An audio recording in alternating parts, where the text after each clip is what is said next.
যে বাম পাশে দেখতেছেন যে ঘরে মুই থাকতে আছি, বসবাস করতেছি, এও রাখবো না, এও দুলার সাথে মিশাই দিব। এন্ড ওইবে কি পার করবে, বুঝলেন? খেলাধুলার সাথ সরঞ্জাম থাকবে, মোর পুতের বউ, মোর বংশধর গুরুগারা ব্যাগ খেলাধুলা করবে, মোরা পর পেন্ডা খেলে একটু ব্যায়ামটা মরবো, বুঝলেন?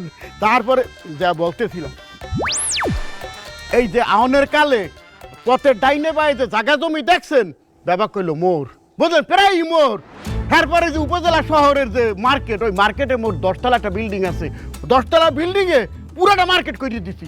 তারপর লোকাল বাজারেও মোর কয়টা ঘর যায় কইতে পারি না, সোফা ব্যথা হয়ে গেছে বলতে বলতে, হলেন? মানে বলতেছি যে আত্মীয়তা যখন করতে আসছেন, আত্মীয়তা ওই লোক, হলে কেরমে কেরমে দেখবেন যে মোর ব্যবসার পরিধি কতটা মাত আছে, হিসাব কইতে পারবেন না।